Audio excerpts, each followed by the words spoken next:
يسي صحوا أفكين لقى هذا يكون في عنتها يعني تسيبه محاوت هذا جيس كذا أنت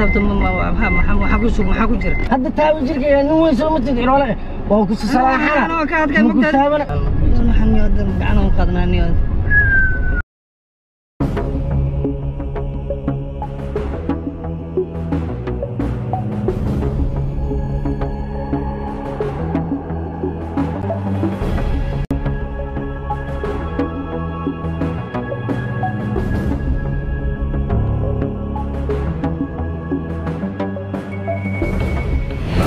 هذا المقدشة ما عرفت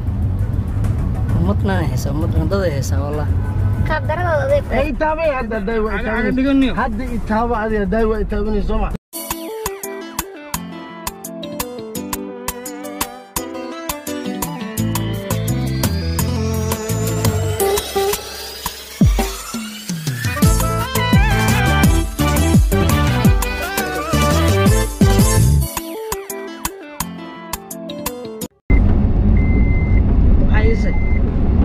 أفكين لقى هذا يكون في عنتها يعني تسيبه محاوت هذا جيس كذا أنت محاكو جرا هذا تاوي جرك يعني هو يسوي متدير ولا وهو كسر صراحة أنا كاد كان مقتدر أنا حنيود أنا مقدنا نيود kulanti wanaagsan dhammaan daawadayaasheena ku nool daafaca caalamka mar kale isu soo noqdo wanaagsan muuqaal kale oo xiiso leh barta aad naga daawanaysaan waa janaalkiina dareenka nolosha TV kaas aad ka daalacataan waxyaabaha xasaasiga ah ee ka taagan baraha bulshada kuwaasi aan isleenahay armay muhiim tahay in daawadayaasheena loo iftiimiyo mar walba in waxaan diyaar u nahay wix aadan ogeynina inaan idageysiino wix aad ogtihiin aan idin xaqiijino marunba maswaabeen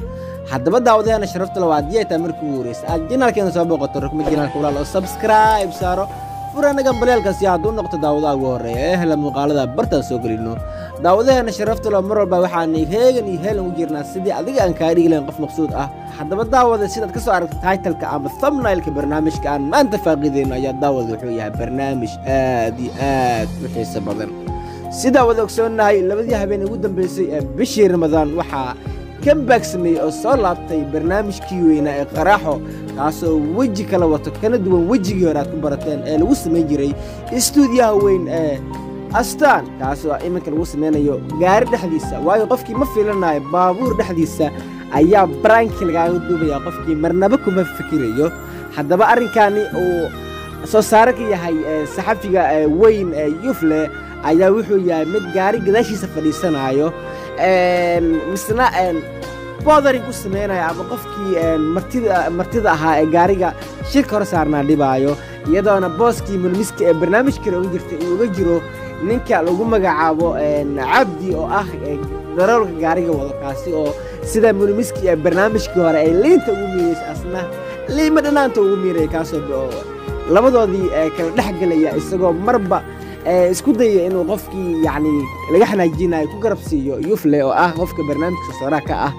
ayaa daawad wuxuu noqday barnaamij runtii ka xiiso badan barnaamijkii horeeto kana saameyn iyo views badan ayaa daawad wuxuu si habsami leh u socdaa barta YouTube-ka iyo Facebook-ka iyo cable-ka ay leedahaba shirkadda weyn ee Astaan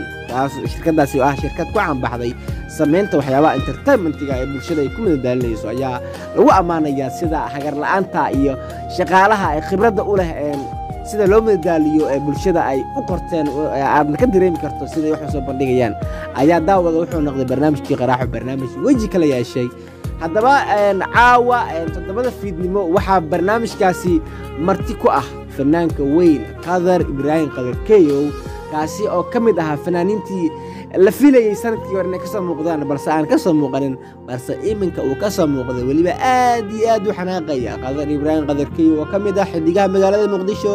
fankana ku soo biiray horaantii sanadii 2014 kana mid ahaa fanaaniintii ugu horeeyay ee u istaagay fanka magaalada Muqdisho oo dansana ay sare u qaadaan waayo xilligaas dadku waxay dhageysan jireen fanaaniin ka soo heesta magaalada Hargeysa ay ka mid ahaayeen xiddigaha geeska iyo fanaaniin kale oo jooga Nairobi kuwa Yurub ka soo heesta xamar ma jirin fanaan ku dhiiran karay inuu mikrofon qabsado misna heeso balse Khadar Keyow iyo dayaxdal noosha iyo fanaaniin kale oo ka mid yahay Maxamed Jaamac ay hormuud u noqdeen fanka iminka sare u kacay magaalada Muqdisho misna naqday fanaaniinta kale ay ku daydaan misna ay u soo hurtaan magaalada muqdisho ayna casuumaan fanaaniinta ugu saameynta badan magaalooyinka kaleeto taasoo ku cadaynayso sida fanka magaalada muqdisho oo horumaray ayaa daawad aan muhiimad u soo laabanay Khadar wuxuu ka qayb qaatay barnaamijka Qaraaxo sidoo kaleeto Yufle ayaa aad uga xanaajiyay Khadar misna Khadar wuxuu sameeyay taleefankii iPhone 12 ka ah sidaan ka arkay website-ka Astaan oo dadku badan ay saarkin dabcan dadku waxay daawadaan qaybta YouTube-ka iyo qaybta Facebook iyo cable-ka laakiin qaybta website-ka ayaa waxa ka heli kartaa muuqaalkii oo dhameystiran shirkadda Astaan ayaa daawad waxa dhacaysa taleefankiisa iPhone 12 ka ayuu waji kaga dhufanayaa wariye Yufle taasi oo ugu dambeyn keenayso in wariyuhu farmashiyo la carro maadaama taleefanka uu bir ka samaysan yahay oo taleefankiin uu dakhrayo wariye Yufle haddaba barnaamijkani ayaa caawa daawada yaa laga sheekeenin todobada fiidin waxaad ka daawan kartaa shirkadda weyn Astaan TV shirkaddaas waa shirkad hirgashay hormuudna u ah shirkadaha Soomaaliya misna baahisan muuqaalada entertainment-ga iyo muuqaalada kaleeto ayaa daawada waxaan sugnaaba barnaamijka Qaraaxo iyo fanaanka weyn Khadar Keyow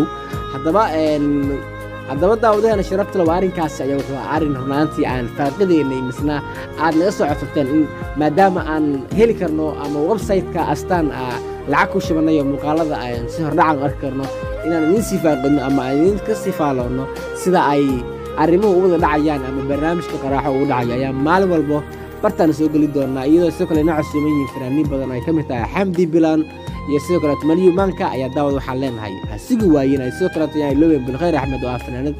talent loo hirgashay ayaa daawad waxaan sugnaa barnaamijkaasi doorta la soo deyn doono haddaba wuxuu soo bixi doonaa todobada fiidnimo Khadar Keyow ku dhaafin haddaba waxaad booqataa channelka weyn Astaan TV